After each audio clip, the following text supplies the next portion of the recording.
materi ini akan menjadi penting dan jarang kita kaji mengenai kegiatan harian Nabi Muhammad sallallahu alaihi wasallam.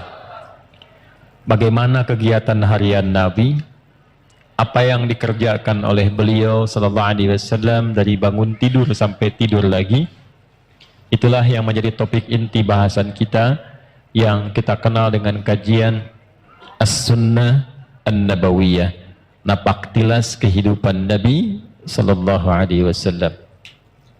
Di pertemuan yang lampau kita telah belajar tentang cara bangun tidur Nabi sallallahu alaihi wasallam. Dan kita telah keluarkan juga hadisnya, khususnya yang disampaikan oleh sahabat junior Abdullah bin Abbas radhiyallahu taala anhuma, yang dikutip keterangan ini oleh Imam Abu Daud dalam kitab Sunannya nomor hadis 1367. Kita telah bahas dan perkirakan kurang lebih kalau dikonversi jam berapa Nabi Muhammad sallallahu alaihi wasallam bangun kalau tengah malam. Kana an-nabiyyu sallallahu alaihi wasallam idza istayqadha min naumihi, adalah kebiasaan Nabi sallallahu alaihi wasallam jika bangun dari tidur di malam harinya. Pas tengah malam, kadang kata beliau lebih sedikit atau kurang sedikit. Jadi kalau kita ambil di pertemuan lalu, patokannya kurang lebih lah kalau kekinian di 1:30 jam 2 seperti itu. Standarnya demikian. Lebih sedikit berarti ke jam 3, kurang sedikit ke jam 1 kurang lebih. Nanti kita akan lihat rahasianya, apa kaitan dengan waktu bangun ini. Nah, salah satunya sebelum kita teruskan, saya mengingatkan supaya kita tidak lupa pembahasan yang lalu. Ingat, mengikuti sunnah Nabi itu manfaatnya 3. 1, ketika kita ikuti sunnah Nabi Muhammad SAW dengan diniatkan mengerjakan itu, bukan sekedar beraktivitas, tapi diniatkan mengikuti Nabi, seketika dituliskan langsung pahala, jadi punya nilai akhirat. Begitu kemudian kita niatkan, saya bangun tidurnya ingin mengikuti petunjuk Rasulullah, jadi begitu bangun diikuti, dituliskan pahalanya. Di mana bangun tidur ada yang punya pahala? Pahala itu singkatnya bekal akhirat. Jadi kan pindah tempat beda bekal ya. Ini gambaran gampangnya. Tadi siang saya sampaikan di Metro. Kalau kita sekarang berada di Lampung, di Indonesia, mau ke Amerika, hukum di Amerika dengan di Indonesia sama tidak? Tidak. Kemudian ada yang berangkat umrah ke Saudi, mata uang yang dipakai sama tidak? Hukumnya sama tidak? Nah, ini kaidah standar, pindah tempat, pindah hukum. Kebiasaan di Lampung dengan kebiasaan di Sumatera bisa berbeda, di Kalimantan bisa berbeda. Maka muncul apa yang disebut dengan kaidah al-'adatul muhakkamah. Kebiasaan di satu tempat menghadirkan hukum baru yang berbeda dengan tempat lain. Nah, kaidah ini kita pakai untuk menerapkan itu pada alam yang akan kita jumpai setelah meninggal. Jadi masih di dalam dunia, kan Lampung dengan Amerika sama-sama dunia. Lampung dengan Kalimantan sama-sama dunia, ya kan? Jelas ya?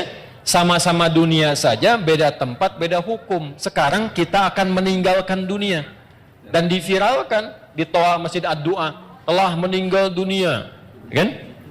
Bisa si fulan gitu ya, telah meninggal dunia, artinya meninggalkan dunia ini berpindah ke tempat baru. Dan jangan dipahami ketika pindah tempat itu bekalnya sama, karena kalimat kitanya sudah mendeklarasikan dengan fitrah meninggal dunia, artinya meninggalkan semua yang dilakukan, dikerjakan, dan ini poinnya, dilekatkan dalam kehidupan dunia. Ini baju nih, ini dunia. Ya, ini minuman, makanan, dunia. Jadi ketika ditinggalkan, ini tidak berlaku di alam yang baru. Handphone ini dunia, sebagus apapun. Antum pindah dari dunia ke alam baru, barzakh namanya. Tempatnya disebut dengan kubur. Pertanyaan saya, handphone sebagus-bagusnya itu ikut gak ke alam kuburnya? Gak beda hukum. Sayang kalau kangen nanti miskol aja ya kalau papa meninggal. Nggak bisa. Mau miskolanya khairayyarah, mau syarrayyarah tidak akan bisa masuk. Ya. May ya'mal mithqala dzarratin khairayyarah, ya. Ataupun syarrayyarah. Minuman juga begitu. Apa yang berlaku di dunia tidak berlaku di alam kubur, apalagi di akhirat. Alhamdulillah. Maka balik bertanya, apa bekal saat kita nanti berpulang kepada Allah saat meninggalkan dunia ini? Maka diberi rumus. Ya, diberi rumus. Apa rumusnya? Pekerjaan kita yang dikerjakan di dunia itu disebut amal namanya. Semua amal itu saat dikerjakan akan punya nilai akhirat, dipandang baik oleh Allah. Bila perbuatan itu dipandang baik oleh Allah, maka seketika dia punya nilai akhirat. Sesuatu yang dipandang baik oleh Allah singkatnya disebut salih. Maka pekerjaan kita, amal kita, jika saat dilakukan bersamaan dengan itu punya nilai akhiratnya, pastikan semua amal itu punya sifat salih. Amal bertemu salih disebut dengan amal salih. Nah, amal salih itu maksudnya saat dikerjakan, dunianya dapat perbuatan itu, hasilnya ada, akhiratnya pun dituliskan. Itu yang dimaksudkan. Kalau orang cuma melakukan amal tanpa saleh, rugi dia. Allah kasih 24 jam nih dalam sehari. Kerjakan dunia terus, tapi tidak ada investasi akhiratnya. Itu disebut oleh Al-Quran sebagai manusia rugi. Bahkan turun satu surah 103. Ya, manusia yang beraktivitas namanya disebut insan. Manusia yang berdasarkan kecenderungan nafsunya disebut dengan bashar. Manusia dengan karakter lembutnya disebut dengan ins. Manusia dengan sifat sosialnya disebut nas. Manusia berdasarkan keturunannya disebut dengan Bani Adam. Ketika Allah menyebutkan manusia, nama terkait aktivitasnya disebut kalimat insan. Wal asr. Aku bersumpah demi waktu yang aku berikan pada manusia supaya diisi dengan perbuatan 24 jam. Cuma sayang, innal insana lafi, sungguh manusia yang beraktivitas menata waktu itu, mengisi waktu itu, tidak semuanya mendapatkan keuntungan.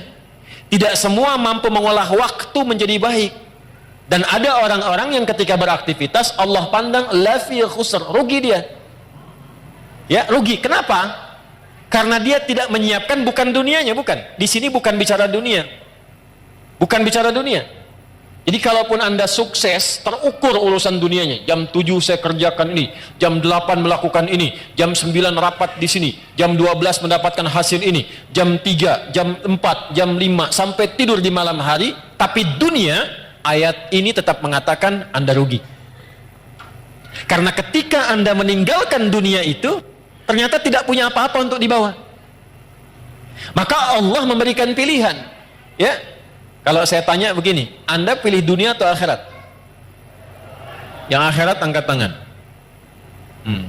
Dah turun. Yang dunia? Ya, baik. Gak apa-apa, kan pilihan ya. Menang tidak dapat hadiah, kalah pun tidak dosa ya. Ternyata Anda banyaknya ngangkat pilih akhirat. Ternyata ketetapan Allah tidak begitu. Yang Allah inginkan, ambil dunia akhirat. Ya kan doanya begitu kan? Wa minhum may yaqulu rabbana atina fid dunya wa fil akhirati. Ya, jadi nggak mungkin dapat akhirat kalau tidak melalui dunia. Jalan akhirat itu dunia. Nggak bisa tanpa dunia dapat akhirat tuh nggak bisa. Bagaimana caranya sholat supaya benar? Tertutup aurat. Ini dunia untuk menutup itu. Ini dunia nih, tembok segalanya dunia. Jadi untuk mendapatkan akhirat butuh apa?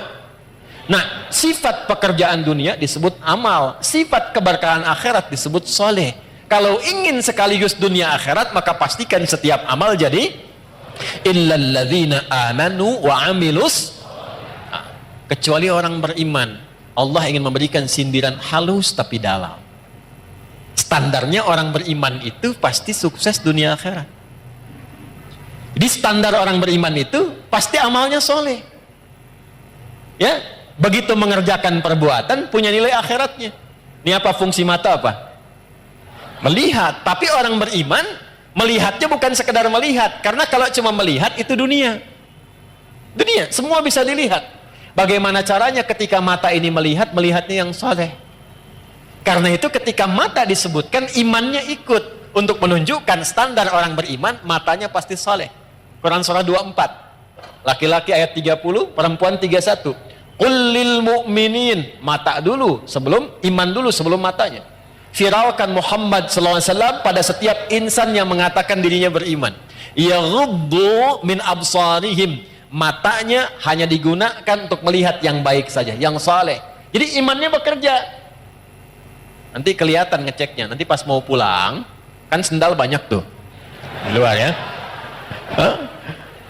Yang saleh itu langsung, itu sendal kamu, yang lain jangan dilihat. Nah itu mata saleh. Mata salah beda. Ya, yang bagus yang itu tuh cepet. Ya. Itu poin dari mata turun ke ke lisan dulu, langsung ke hati aja. Ke lisan. Nah, lisan kalau pakai iman, maka bicaranya jadi amal soleh, bukan sekedar bicara. Sekarang yang bicara banyak. Saya bingung kenapa mudah sekali mencela orang, mudah merendahkan orang. Itu bukan tipikal insan beriman. Lisan insan beriman itu standarnya. Imannya dulu, baru lisannya. Quran surah 49 ayat 11. Ya ayyuhalladzina amanu, iman dulu sebelum lisan. La yaskhar qaumin qaum. Standar lisan orang beriman tidak mudah mencela. La yaghtab ba'dukum ba'da, tidak bikin hoax. Tidak mudah menggibah. Tidak mudah membicarakan keburukan orang lain. Saya tidak begitu Ustaz. Bagus, tidak seperti orang itu tuh, orang itu mah. Nah, itu lisan beriman. Itu standar teman-teman, standar.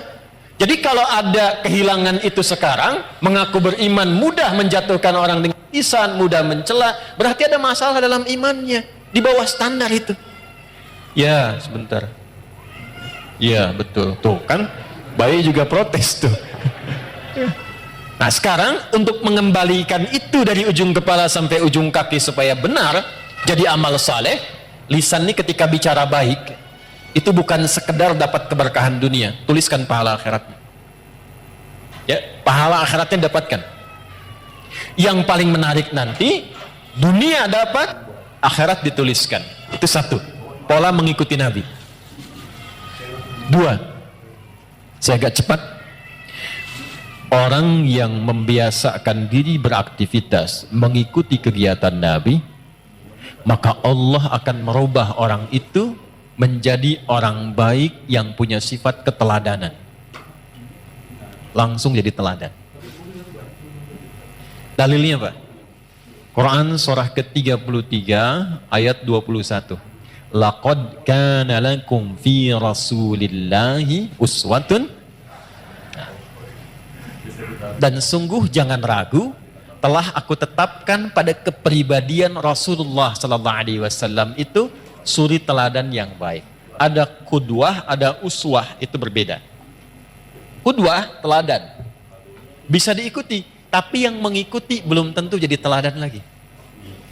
Uswah, teladan, ketika diikuti, yang mengikuti ini otomatis jadi teladan di eranya.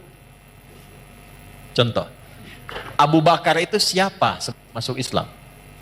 Tapi setelah masuk Islam, diikuti Nabi, gaya Nabi, perilaku Nabi, sepeninggal Nabi, jadi teladan. Umar siapa sebelum masuk Islam? Baca sejarahnya. Bagaimana pergaulannya, apa yang diminumnya. Setelah masuk Islam, imannya merubah beliau menjadi lebih baik, diikuti pola hidup Nabi, beliau viral namanya sampai sekarang. Alhamdulillah. Dan tidak usah jauh-jauh ke era kita sekarang. Ulama-ulama, tokoh-tokoh, kan? Yang baik-baik, yang mengikuti pola Nabi Sallallahu Alaihi Wasallam. Silahkan kalau nggak percaya. Dari bicaranya coba ikuti cara bicara Nabi. Dari berjalannya ikuti jalannya Nabi. Sifat lembutnya ikuti lembutnya Nabi. Jangankan kita mendapatkan kebaikannya, di saat yang sama kita menjadi teladan di bidangnya. Apapun itu. Makanya hanya Nabi Muhammad Sallallahu Alaihi Wasallam yang diberikan oleh Allah kesempatan untuk mempraktekkan semua bagian inti kehidupan manusia.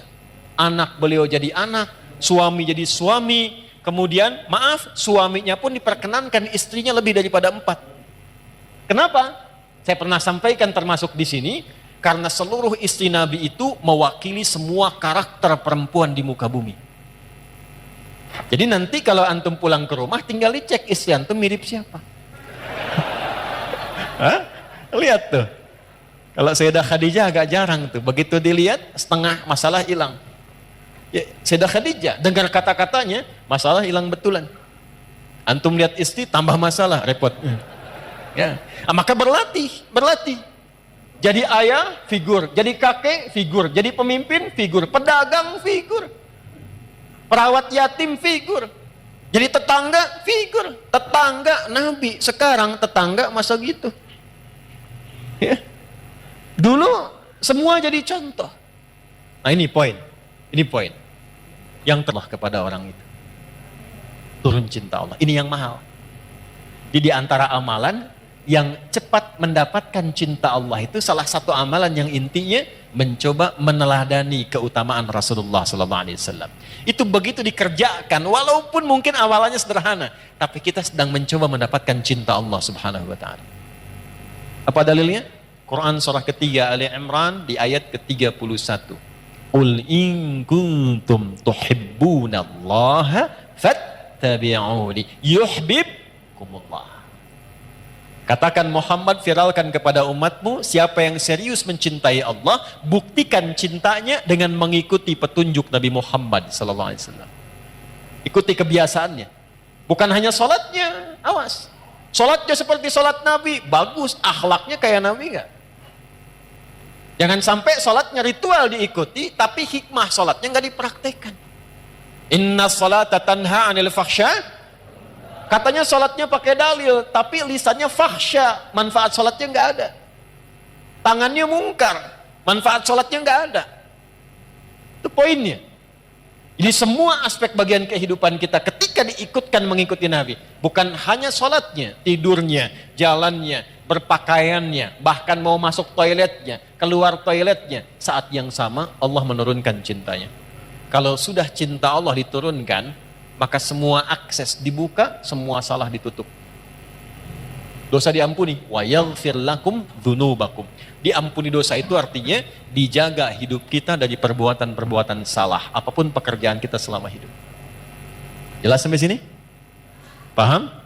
Nah, pertemuan lalu kita sudah belajar tentang cara bangun tidurnya Nabi SAW. Maksud saya, evaluasi dulu sebelum kita melanjutkan pada pembahasan berikutnya. Sampai detik ini Anda datang di tempat ini, berapa dari bagian yang sudah saya jelaskan yang sudah kita amalkan?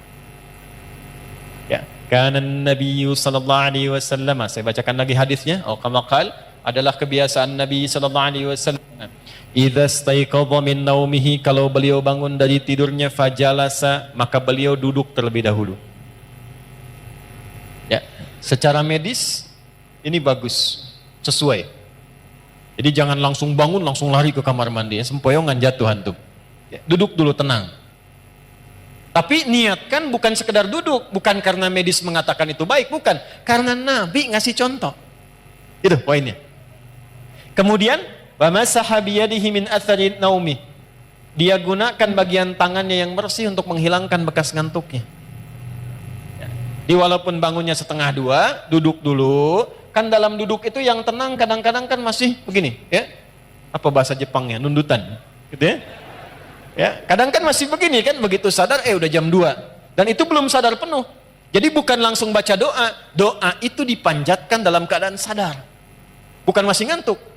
Maka sunnah yang kedua, hilangkan dulu bekas ngantuknya dengan tangan yang diduga bersih. Jelas? Baru setelah itu, faqara'a khawatima Ali Imran. Membacakan 11 ayat terakhir surah Ali Imran. Ya, baca di situ, dibacakan dengan lisan, difahami dengan pikiran, diniatkan dengan hati untuk mengamalkan. Kita sudah bahas di pertemuan lalu, intinya menyusun kurikulum hidup di hari itu, dunia sampai akhiratnya. Kan spiritnya begitu ya? Bagi yang baru bergabung, lihat lagi episode yang sebelumnya. Jadi nggak ada orang Islam bangun tidur yang nggak punya agenda, nggak ada begitu. Standar orang Islam itu bangun sudah punya agenda, hari itu mau ngapain. Bangun tidur apa yang mau saya kerjakan? Jam 5 apa yang saya lakukan? Nanti subuh jamaah di mana? Zuhur jamaah di mana? Asar jamaah di mana? Meeting jam berapa? Bagaimana ngatur cara rapat itu yang tidak bertabrakan dengan waktu sholat? Bagaimana ngatur pekerjaan yang nanti dalam saat yang bersamaan masih bisa murajaah, misal. Diatur. Orang Islam itu begitu. Makanya dibikin formatnya dengan nama-nama waktu sholat. Begitu bangun ketemu subuh. Setelah itu kan dari kata asbah yang sudah siap dengan rencana. Was-subhi idza tanaffas. Quran surah 81 ayat 18. Dan aku bersumpah demi waktu subuh kalau sudah tiba bersamaan dengan nafas yang keluar yang baru itu, agenda kita sudah tersusun. Cek di pertengahan siang, siang itu nahar, tapi zuhur. Zuhur itu dari kata idhar, jelas terang. Sudah jelas belum hasilnya? Jadi ibadah enggak? Atau cuma dunia saja? Evaluasi lagi. Kalau masih ada yang sulit, datang ke masjid, sholat, minta kemudahan. Kalau cuma dunia, tobat, datang ke masjid, dapatkan cinta Allah. Maka muncullah kemudian asar. Ingatkan, jangan sampai rugi. Karena sebentar lagi juga, kalau bukan meninggalkan dunia duluan, dunia meninggalkan kita. Maka diperlihatkan maghrib. Lihat ke alam tuh. Alam saja tidak selamanya terang. Pasti akan gelap. Lalu ujungnya adalah isya. Dari kata asya, pencarian ma'isyah, sibuk. Kalau turun ke kasrah isya, sesibuk-sibuknya pasti akan selesai juga. Jadi kalau dengar adzan isya, Allahu Akbar, itu rasanya beda dengan maghrib. Lain dengan subuh. Kalau dengarnya pakai iman, itu lain. Kalau nggak pakai iman, beda rasanya. Adzan. Baru duhur, dasar lagi. Tapi kalau pakai iman lain. Allahu Akbar, Isya. Adi, sesibuk-sibuknya kamu pasti akan pulang. Apa yang sudah kamu siapkan untuk pulang? Pasti terpejam matamu setelah ini. Apa persiapanmu? Itu dalam sekali maknanya. Maghrib, asar beda. Kalau kita ngajinya dengan pemahaman. Tapi kalau ngajinya tidak dengan argumen, hanya sentimen saja. Kadang kita hanya memenuhi, kadang hanya memenuhi sebagian. Allahu Akbar, kecilin tuh toanya. Udah kecil Pak, cuman mic-nya aja yang kenceng. Paham ya? Nah itu poinnya.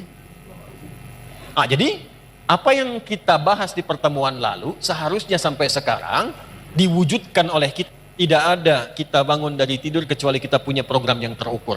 Sampai pulang. Innaka la tukhliful mi'ad, sampai pastajab, sampai istiqomah di ayat ke-200-nya. Turunkan, kan pernah saya sampaikan. Kalau mau bikin kurikulum, turunkan dulu surganya. Maksud surga itu ayat-ayat surga yang berbicara tentang tujuan kita. Nih contoh, surga kan ada 8 tingkatannya. Dari 8 itu, antum mau masuk dari yang mana? Dulu sahabat begitu. Nanti baru jadi profesi. Contoh begini nih.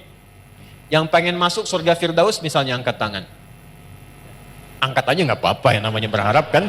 Dah, bagus. Dah, ngangkatnya begini aja, nggak usah begini, nggak usah. Gini. Dah, awas, jangan bawa-bawa politik ke sini. Kita lagi ngaji, ya. Keluar. Dah, nggak boleh. Gini. Dah, yang pengen masuk surga Aden siapa? Baik. Pertanyaan saya bukan itu. Tahu nggak kurikulumnya apa? Tuh. Pengen masuk surga Firdaus, amalannya apa? Sifatnya apa? Nah caranya begini, sahabat tuh diajarin Nabi begini. Kamu pengen ke Firdaus, turunkanlah karakteristik surga Firdaus, amalannya apa? Nanti turunkan ke bumi, profesi apapun jangan tinggalkan amalan itu. Contoh, ada orang yang disifati oleh Allah di surah Al-Mu'minun, surah 23. Ayat 9 sampai 11-nya itu dengan para penghuni surga Firdaus yang sedang berpetualang di bumi. Ada ciri-cirinya. Ulaika humul warithun alladzina yarithuna al-firdausa hum fiha khalidun. Tahukah kalian, mereka itu ada orang-orang yang calon penghuni surga Firdaus yang sedang berpetualang di bumi dan mereka akan kekal saat pulang tinggal di surga Firdaus. Siapa mereka itu? Urutkan dari ayat 1 sampai ke ayat tadi. Qad aflahal mu'minun alladzina hum fi salatihim khashi'un. Urutkan walladzina hum 'anil lagwi mu'ridun walladzina hum lizzakati Nah, amal itu turunkan ke bumi dengan pekerjaan Anda sekarang, saya sekarang, kita sekarang. Laksanakan pekerjaan kita, jaga sifat-sifat penghuni surga Firdaus tadi.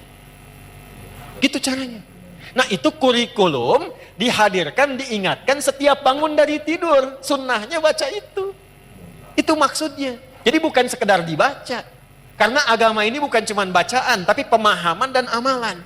Al-iman wal amal, al-qiraah wat tilawah. Qiraah itu baca, tilawah itu paham. Orang yang baca, qori. Ya, makanya ketika qori baca, cuman baca. Untuk memahamkan, di samping ada yang terjemahan. Ya, yang terjemahan itu namanya siapa? Sari tilawah. Karena yang pertama kali menerjemahkan Busari, Sari tilawah. Kalau Pak Sabil, Sabil tilawah. Mungkin ya. Nah, Arabnya itu tilawah saja, tidak pakai sari. Tilawah maksudnya baca, pahami, amalkan. Cuma mungkin di kita yang pertama kali menerjemahkan namanya Busari, maka disebut Sari tilawah. Itu maksudnya. Dah, sekarang sudah selesai. Urutannya begini. Urutannya sudah bangun, sadar, siap kurikulum, baru berdoa. Alhamdulillahilladzi ahyana ba'dama amatana wa ilaihin. Perhatikan korelasi kurikulum tadi dengan doa yang kita bacakan. Dikhawatirkan baca itu bagus, tapi nggak tahu artinya. Padahal itu komitmen.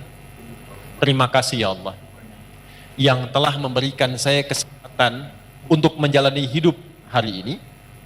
Mungkin saja engkau wafatkan aku dalam tidur bila sesuai ajal. Terima kasih engkau berikan aku kesempatan lagi beraktivitas. Perhatikan. Wa ilaihin nusyur. Dan aku berjanji untuk cari bekal lebih baik di hari ini sebagai persiapan kembali kepadamu. Balik ditanya, persiapannya apa? Ayat tadilah yang kita keluarkan sebagai kurikulum. Supaya minta persetujuan dari Allah agar dimudahkan, dilancarkan, kalau kerja karirnya naik, kalau mengawali dibimbing supaya tidak berbuat maksiat, tak perlu nyogok, menyingkirkan, menyungkurkan orang lain, tak perlu berbuat dan merendahkan orang lain. Kemudian kalau punya masalah diselesaikan, kalau diganggu ditolong oleh Allah. Maka sejak bangun itu dicontohkan oleh Nabi.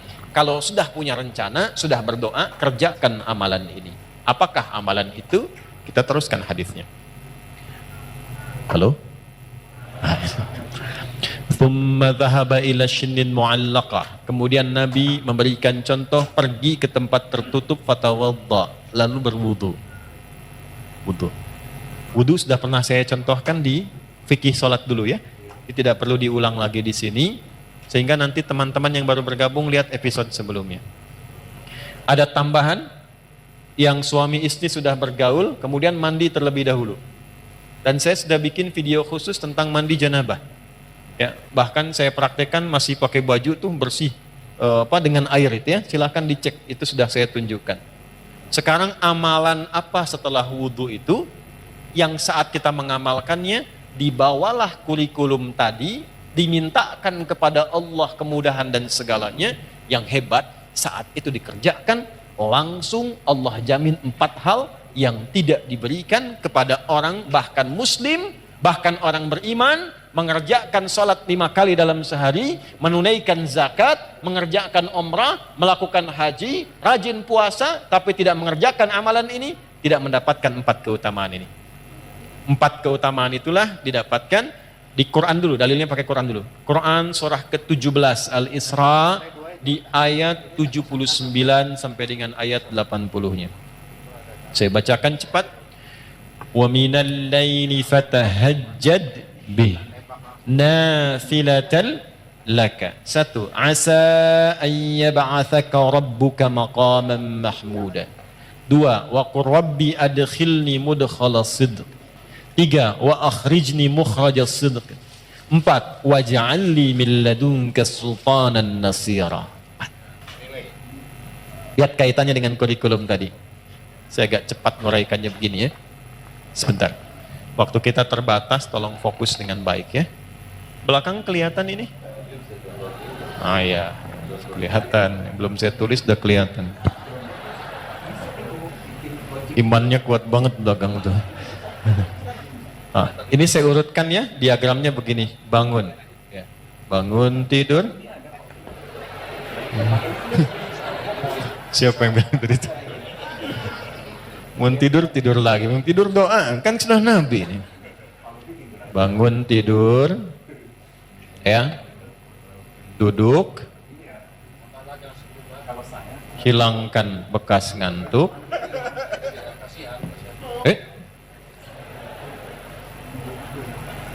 Hilangkan bekas ngantuk. Kemudian setelah itu siapkan kurikulum. Ini dibaca tuh begini. Ada di ilmu psikologi, kalau kita ingin menguatkan diri itu, katakan dengan lisan kita. Katakan, supaya makin kuat. Itu ilmunya dipakai diantaranya oleh Korea untuk menyusul Jepang. Di Korea itu anak-anak kecil dulu yang dari TK-TK itu, kalau mau masuk sekolah atau bikin sesuatu, dia katakan harus lebih dari Jepang, harus lebih dari Jepang. Jadi Jepang misalnya bikin Honda, dia bikin Hyundai. Ya Hyundai saya tahu bahasanya dibacanya Hyundai. Ya, apa saja Jepang masuk Piala Dunia, Korea mesti masuk.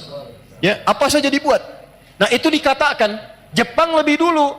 Masih ingat gak waktu dulu 97 tuh ada acara namanya Benteng Takeshi, ya kan?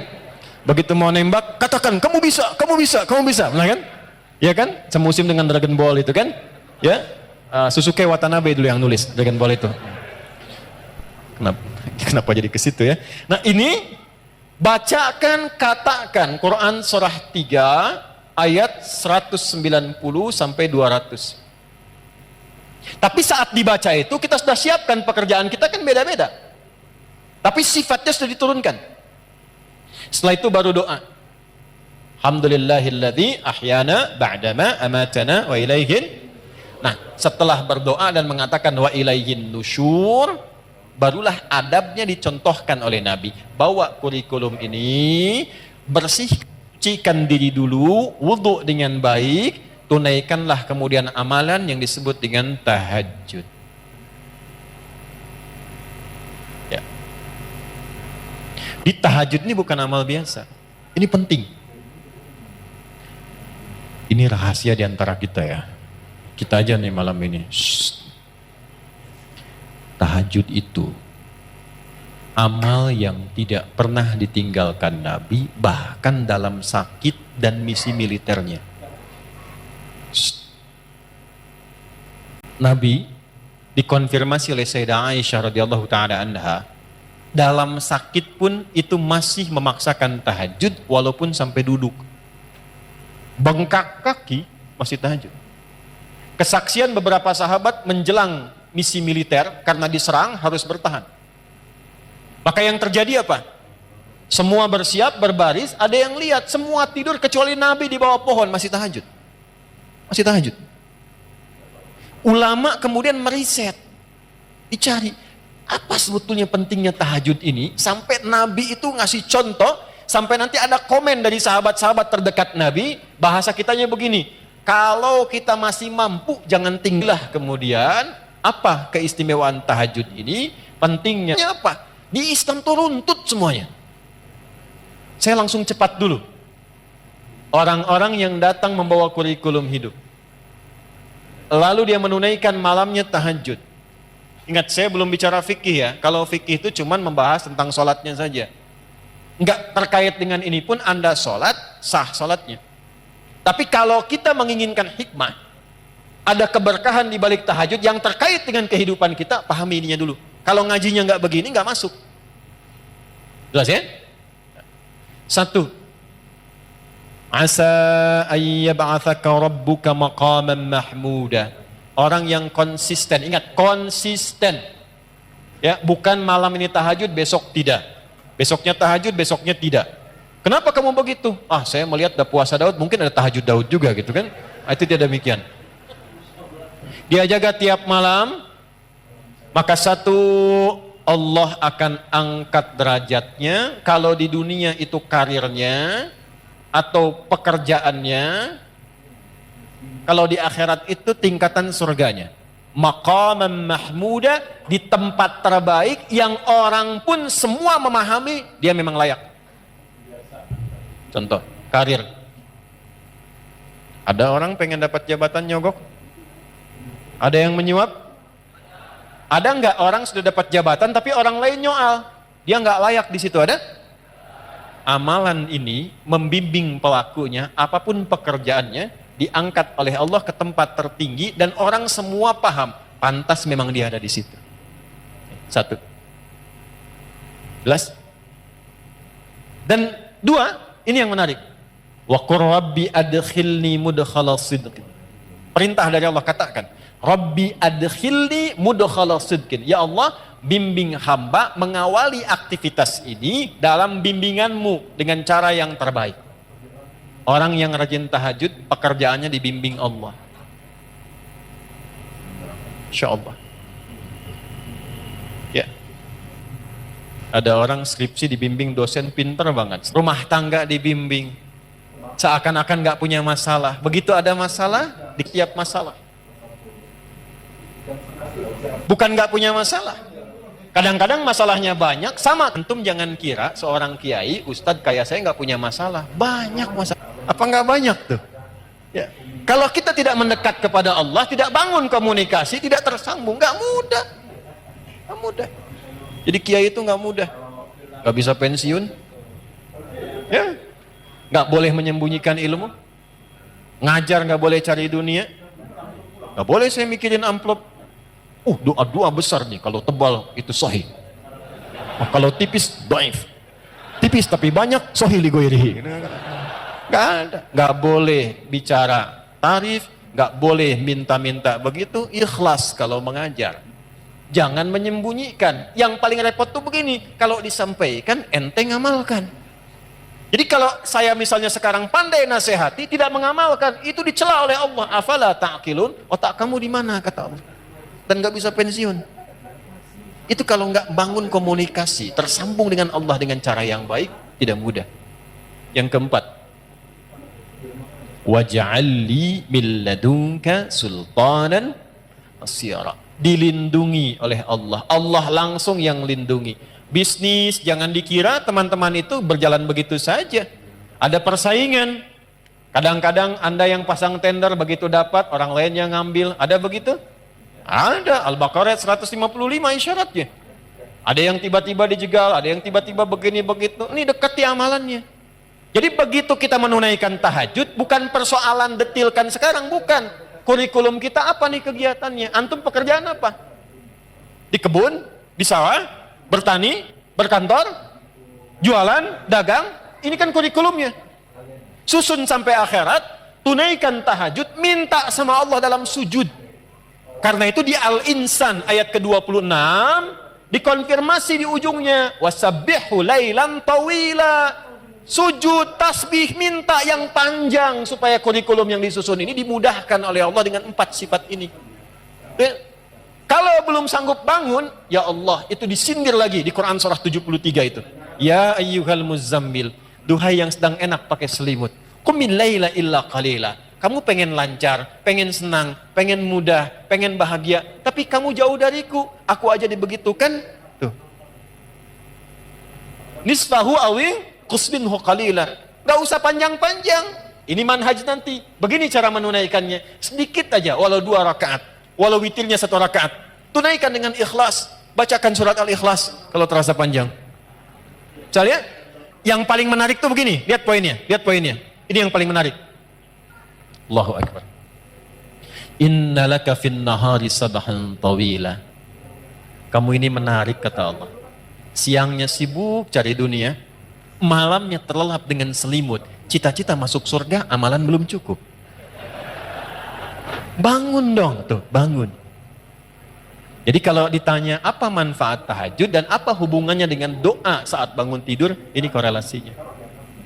Bacanya, kadang-kadang di satu ayat tuh berhenti diulang-ulang terus untuk mendapatkan feel-nya. Sehingga kesan yang tampak itu kalau baca ayat misalnya tentang neraka itu nangis.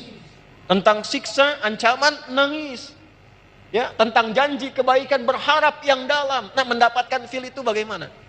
Itu yang coba kita turunkan. Sampai ujungnya nanti kapan Nabi selesai tahajud, berapa jaraknya ke subuh. Sampai di situ bahasan kita. Nah, kita mulai tahap pertama dulu untuk merencanakan persiapan tahajudnya. Langsung diambil dari katanya tahajud. Asalnya dari kata apa? Ya, tahajud asalnya dari apa? Ya Allahu a'lam, ya. Gak usah ngarang ya. Baik. Nanti belajar namanya ilmu sorof. Ilmu sorof itu untuk mentasrif derivasi. Qama yaqumu, jalasa yajlisu, ya akala yakulu, taba yatubu yutuban, ya. Fasbaka yu Facebooku bukan. Nah, itu dah. Tahajud, ya. Ini cepatnya tahajud. Dari kata tahajjada ya tahajjadu. Ini waktunya makin mepet, mau habis, tintanya pun makin tipis. Ya. Tahajjada ini. Tahajjada asalnya turunkan lagi dari kata hajada. Tambah ta di depannya. Tambah tasydid sebelum akhirnya. Ini. Ya. Tambah ta di depannya, tasydid sebelum akhirnya. Ini penting bahasan ini. Ya. Ini jadi satu materi yang kami bahas di disertasi. 30 juz kita kaji tentang keutamaan bahasa dalam Al-Quran. Langsung sini. Hajada asalnya adalah bangun setelah beristirahat terlebih dahulu. Singkatnya, tidur dulu baru bangun. Jadi untuk tahajud itu didahului oleh tidur. Kalau tidak tidur, langsung misalnya begadang, malamnya menunaikan sholat, maka sifatnya tidak disifati dengan tahajud. Disifatinya dengan nama umum, namanya qiyamul lail. Jelas? Sholatnya disebut dengan sholatul lail. Karena itu tarawih, karena bisa dikerjakan setelah isya langsung, bisa dikerjakan tanpa tidur, bisa dikerjakan di malam hari, maka disifatinya dengan sifat lail, qiyamul lail. Man qama ramadhana imanan wa ihtisaban. Baik. Ini didahului dengan tidur dulu. Tidur aja walau sejenak. Ya, sifat ditidurkan dulu. Nah, setelah tidur, balik kemudian semua organ kita kembali dengan baik, siap-siap, Allah merefresh lagi. Bangun kita setelah tidur itu, maka disebut dengan hajada namanya. Jelas?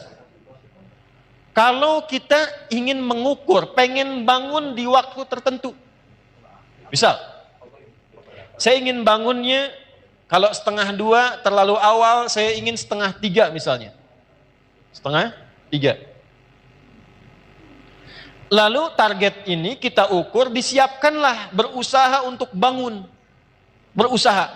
Pengen bangun betul jam 2:30 ini. Dan tantangannya tidak mudah. Gak mudah. Kadang-kadang kalau kita mau mulai di awal kan, ya belum tentu bisa bangun ya. Maka sesuatu yang tidak mudah, butuh 2 kali lipat motivasinya, double namanya. Dan tidak mudah itu syiddah namanya. Dobelnya tasydid.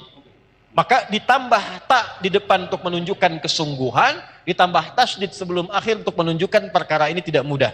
Hajada, tambahkan ta, tambahkan tasydid sebelum akhir untuk menunjukkan bahwa bangun di malam hari itu tidak mudah dilakukan, butuh motivasi 2 kali lipat. Karena itu bersungguh-sungguhlah rencanakan untuk bangun, taknya itu. Jelas? Maka bangun 2:30, pasang alarm dari 1:30. Alarm kita susun menjadi 3 kebagian, 3 kali bunyi. Jam 1:30, jam 1:45, kemudian jam 2:15. Alarm pertama untuk mematikan alarm kedua. Ya kan? Betul kan? Ya, saya konfirmasi aja. Ya kan? Alarm kedua bersiap-siap untuk alarm ketiga. Sepertiga sadar, belum setengah sadar. Makanya jaraknya saya agak panjangin dikit. Ya kan? Nah, begitu ini sudah mulai ke alarm ketiga, warning, 15 menit lagi kalau saya nggak bangun terlambat. Ya, itulah tak. Serius, sungguh-sungguh. Mematikan alarm kedua, itulah tasydid. Memang nggak mudah. Ya, karena keistimewaannya banyak. 4. Kalau hadiahnya cuma power bank nggak akan begini. Cuman karena banyak keistimewaannya ditantang, nggak semua orang bisa bangun. Ya, kalau tidak semua orang itu bisa mengerjakannya, artinya pahalanya tidak biasa. Ya, sholli bil laili wan nasu niyam. Bangun malam sedangkan banyak orang masih tidur, kata Nabi, komennya begitu. Komen Nabi itu, makanya nggak mudah. Kalau semua orang mengerjakan bisa. Kenapa tarawih itu ringan? Karena banyak orang mengerjakan. Kenapa Ramadan ringan? Karena semua orang puasa yang beriman. Tapi ketika mengerjakan tahajud, apakah semua orang bangun malamnya? Belum tentu. Di rumah 5 orang, yang 4 mungkin tidur. Anda sendiri yang bangun, motivasi belum tentu ada. Ya, tahajud call-nya yang bunyi, tahajudnya enggak. Misal ya. Kenapa? Karena tidak mudah. Jelas? Maka bagian pertama, kalau memang ingin menunaikan tahajud untuk menyambungkan agenda kita, berusaha dengan sungguh. Siapkan dulu. Doa, minta. Sebelum tidur. Sekarang alhamdulillah handphonenya bagus-bagus. Saya 97 berarti 27 tahun yang lalu ya. 27 tahun yang lalu itu kan belum ada handphone-handphone begini. Saya mau bangun malam itu Pak, nanya sama guru saya, Ustadz, saya nggak punya alarm kayak teman-teman yang lain di pesantren. Gimana supaya saya bisa bangun malam? Guru saya mengatakan dengan kalimat yang lembut dari hatinya, nah, minta sama Allah. Minta sama Allah. Dan betapa baik Allah sama saya. Minta jam 2, setengah 2 udah dibangunin. Nah, betul, dari situ saya tanamkan pada hati saya minta. Dia boleh punya alarm, saya punya Allah. Nah, kalau sudah ada kalimat itu enak Pak, punya Allah. Gak akan iri dengan rezeki orang lain karena kita punya Allah. Alhamdulillah dia dapat rezeki, Allah tambah kekayaannya. Semoga itu jadi amanah. Saya punya Allah yang telah mencukupkan kebutuhan saya. Alhamdulillah dia naik pangkat. Alhamdulillah, semoga amanah. Saya dijaga oleh Allah untuk di posisi ini karena ini yang bisa saya lakukan. Punya Allah. Ya Allah, kok dia beli kulkas lagi ya? Pasang tuyul kayaknya dia tuh. Wow. Nah, beda tuh. Ya. Nah, ini yang harus dilakukan pertama kali. Siapkan dulu. Kalau sudah siap, rencanakan. Nabi memulainya seperti apa? Karena tahajud nanti dibagi pada 3 bagian. Kelas pemula, beginner, intermediate pertengahan, advance, kelas ketiga yang sudah menikmati tahajudnya. Kalau saya ingin memulai, jangan langsung ngambil kelas advance. Besoknya nggak tahajud lagi. Ya, ambil yang pemula dulu. Berapa jumlah rakaatnya? Apa yang dibacakannya? Dalilnya apa? Hadisnya apa? Prakteknya bagaimana? Bagaimana kejadian di masa nabinya? Keluarkan supaya kita punya motivasi. Tapi sebelum ke situ, tempel di dinding. Ini saya latihan tahajud, ditulis, tempel di dinding. Adi Hidayat, pengen tinggi derajat, nggak bangun malam. Tulis bawahnya. Adi Hidayat, berapa sudah soleh? Pengen dimudahkan? Gak mendekati Allah, kamu siapa? Tulis, tempel di dinding. Jadi motivasi. Sekarang sudah enak pakai alarm. Alarmnya pun kan bisa merekam suara kita kan? Bangun, bangun, bangun. Kita sendiri yang bilang itu. Ayo kiamat sudah dekat, bangun, kan? Ya kan? Ya, kiamat sudah dekat, nikah masih telat, jodoh belum terlambat. Ya, bisa bangun suara kita aja supaya terasa kita di situ. Paham? Nah, untuk tahapan-tahapan berikutnya, berapa jumlah rakaat, bagaimana susunannya, insya Allah kita akan teruskan di pertemuan yang berikutnya. Oke?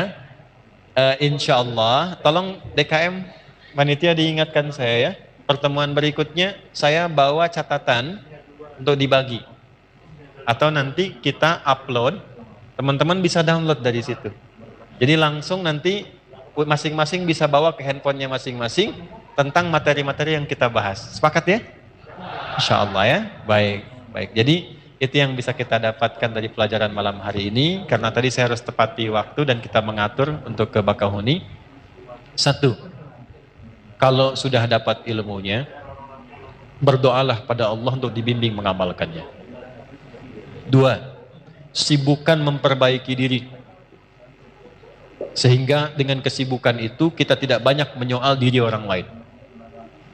3. jaga persatuan, jaga kebaikan, jangan saling terpecah belah, ya, apalagi situasi seperti saat ini. Tolong jaga kekompakan, ketertiban, kebaikan, sehingga insya Allah negeri ini dirahmati oleh Allah Subhanahu Wa Taala. Ya, jaga semuanya dengan baik. Sudah kita akhiri dengan doa kifaratul majlis karena waktunya terbatas untuk menunaikan salat Isya. Semoga kita diberkahi semuanya dalam kebaikan insya Allah. Subhanakallahumma bihamdika, asyhadu an la ilaha illa anta, nastaghfiruka wa natubu ilaik. Wa akhiru da'wana alhamdulillahi rabbil alamin. Assalamualaikum warahmatullahi wabarakatuh.